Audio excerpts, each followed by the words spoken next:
नमो भगवते वासुदेवाय। जय श्री हरि, जय श्री भगवान विष्णु जी, जय श्री भगवान कृष्ण जी। कुरुक्षेत्र के मैदान में भगवान श्री कृष्ण जी ने अर्जुन से एक ऐसी बात कही जिससे ये पता चलता है कि हम सब जब अपनी कामना को पूर्ण कराने के लिए हट से भगवान से कुछ मांगते हैं और मांगते ही रहते हैं, तो उससे परमात्मा को पर क्या बीतती है, क्या गुजरती है, ये भगवान श्री कृष्ण जी ने अर्जुन से स्पष्ट तौर पे कुरुक्षेत्र के मैदान में कहा। भगवान श्री कृष्ण जी ने इस बारे में अर्जुन से जो कहा वो श्रीमद् भगवद गीता के अध्याय 17 श्लोक 5 और तत्पश्चात 6 में स्पष्ट तौर पे वर्णित है।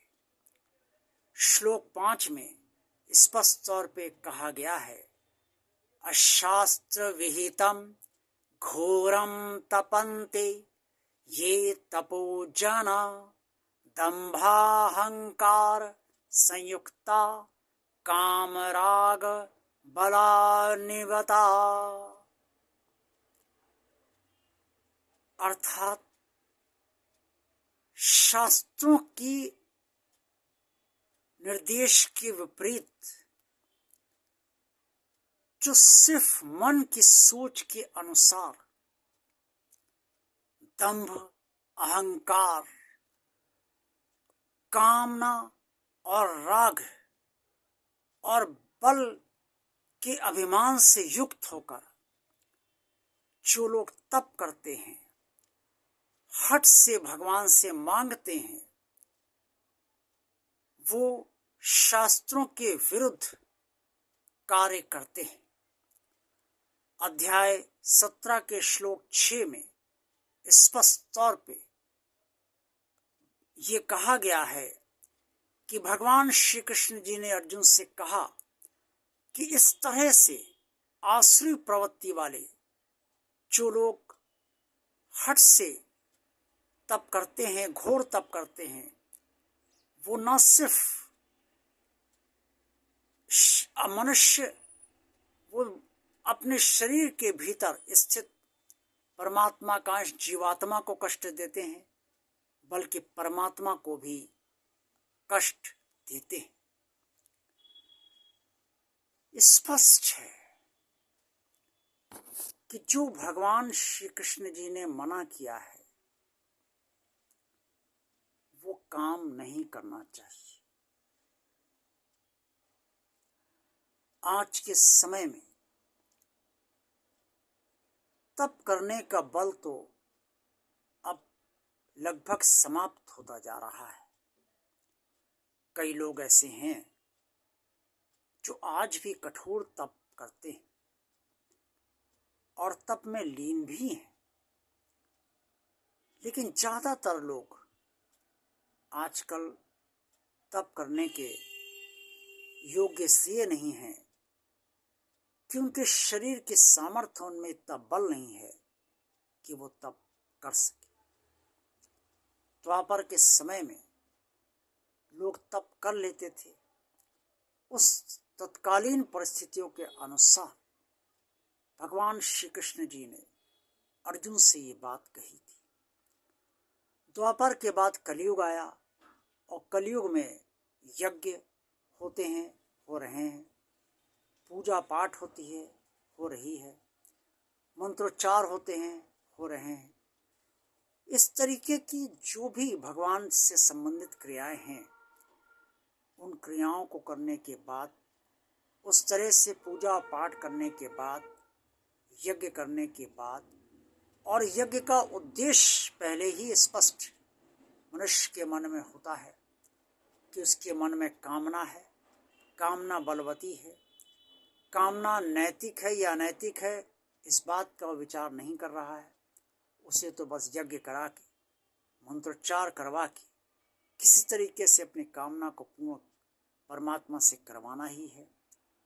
ये स्वभाव दंभी लोगों का होता है, अहंकारी लोगों का होता है कि जो मैं सोच रहा हूँ वही उचित है।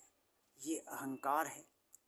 और मैं बलवान हूँ, मैं ये यज्ञ करवा लूँगा, ये स्वयं कर लूँगा, मुझे बल इतना है, मैं इतना मंत्रोच्चार कर लूँगा, मंत्र जाप कर लूँगा, मुझ में बल इतना है।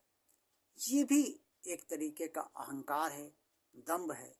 और ऐसी प्रवृत्तियों से युक्त जब कोई भी कार्य कोई भी मनुष्य करता है, मात्र अपनी कामना को पूर्ण कराने के लिए, मात्र इस पर विचार किए बिना ये कामना नैतिक है या अनैतिक है, इस कामना के पूर्ण होने से किसको फायदा होगा और किसको नुकसान होगा, इस पर बिना पर्याप्त चिंतन मंथन किए हुए जब वो इस तरीके का हट से भगवान की पूजा करता है, तो सबसे पहले उस व्यक्ति के शरीर में स्थित परमात्मा का अंश, जिसे जीवात्मा भी कहा जाता है, उसे कष्ट होता है।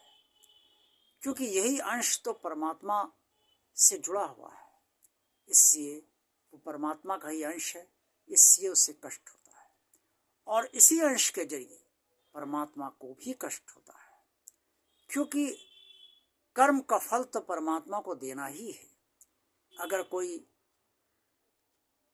मंत्रोच्चार का जप करता चला जा रहा है, मंत्रोच्चार करता जा रहा है, यज्ञ करता जा रहा है, पूजा पाठ करता जा रहा है और हट से अपनी कामना पूर्ण कराने के लिए ये कार्य कर रहा है, तो ये कर्म तो कर ही रहा है, इसका फल तो उसे परमात्मा को देना ही पड़ता है।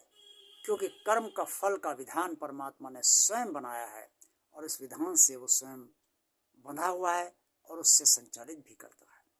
लेकिन जो फल वो देता है वो फल शुभ नहीं होता, वो फल बाद में अकल्याणकारी होता है, कल्याणकारी नहीं होता, अकल्याणकारी होता है। और वो फल बाद में कई प्रकार की अशुभता भी देता है। हट से हम पूजा में भी जो मांगते हैं भगवान से, बगैर इस पर विचार किए हुए कि ये हमें भगवान से नहीं मांगना चाहिए, यह नैतिक है, तो तब भी हम भगवान से कहते नहीं, हमने तुम्हारी पूजा की है, हमने तुम्हारा मंत्रोच्चार किया है, हमने तुम्हारा यज्ञ किया है, हम तुम्हारी पूजा बराबर कर रहे हैं, तुम्हें ये काम करना ही पड़ेगा, करना ही पड़ेगा, करना ही पड़ेगा। तो इस तरीके का जो हट होता है, वो उस हट से भगवान जब काम करता है, सिर्फ इसलिए कि आप कर्म करे जा रहे हैं, भगवान का मंत्रोच्चार किए जा रहे हैं, पूजा करे जा रहे हैं, पाठ किए जा रहे हैं और व्रत रह रहे हैं, उपवास रह रहे हैं, यज्ञ कर रहे हैं, तो भगवान फल तो देगा, लेकिन अपनी इच्छा से फल नहीं देगा, अपनी कृपा नहीं करेगा और प्रसन्नता से फल नहीं देगा, वो अप्रसन्नता से ही फल देगा। ठीक है, कर्म किया है तो ये फल मैं तुम्हें दे रहा, लेकिन और वो फल बाद में उस व्यक्ति के लिए अकल्याणकारी तो होता ही है, अशुभ भी होता है। एक समस्या खत्म होती है तो कई समस्याएं उत्पन्न हो जाती हैं जो बहुत उससे भी बड़ी होती हैं। एक कामना पूर्ण होती है तो कई ऐसी कामनाएं पूर्ण हो जाती हैं, खड़ी हो जाती हैं, जो उस मनुष्य को उससे पहले वाली कामना से ज़्यादा परेशान करती हैं। वैसे भी आप व्यवहारिक स्थिति में भी देखिए कि जब किसी को भी आप अपनी इच्छा से कुछ देते हैं तो आपको अच्छा लगता है, आप प्रसन्नता से देते हैं, और जब आप किसी को कुछ भी अनिच्छा से देते हैं तो आप दे तो देते हैं लेकिन आप प्रसन्न नहीं होते, कष्ट होता है। यही स्थिति परमात्मा की है और यही स्थिति हम सबके भीतर स्थित परमात्मा के अंश आत्मा अर्थात जीवात्मा की भी है, उसे भी कष्ट इसी प्रकार का होता है। इससे भगवान से कभी भी हट से कुछ नहीं मांगना चाहिए, वरना इसका परिणाम बाद में भविष्य में बहुत खराब और अकल्याणकारी होते हैं और मनुष्य अंततोगत्वा अधोगति को प्राप्त भी इससे हो सकता है। देखते रहिए भगवान और आप चैनल। वीडियो पसंद आया है तो लाइक कीजिए, चैनल को सब्सक्राइब कीजिए। सब्सक्राइब करने से पहले बेल आइकन को आप प्रेस कीजिए, टच कीजिए, ताकि जितने भी वीडियो भगवान और आप चैनल के हैं वो आप तक तुरंत पहुंच जाए। कमेंट्स बॉक्स में आप सब अपने सुझाव दीजिए और जो भी प्रतिक्रिया आप देना चाहते हैं अवश्य दीजिए, लेकिन रचनात्मक प्रतिक्रिया दीजिए और इस चैनल को ज़्यादा से ज़्यादा शेयर कीजिए, ताकि आप सब श्रद्धालु भक्तों की तरह अन्य श्रद्धालु भक्त भी इस चैनल से लाभान्वित हों और होते रहें। ओम नमो भगवते वासुदेवाय। जय श्री हरि, जय श्री भगवान विष्णु जी, जय श्री भगवान कृष्ण जी। हठ पूर्वक भगवान से कुछ भी ना मांगिए, भगवान की जो प्रसन्नता से दे उसी में संतोष कीजिए। जय भगवान श्री कृष्ण जी। आप सबका कल्याण हो।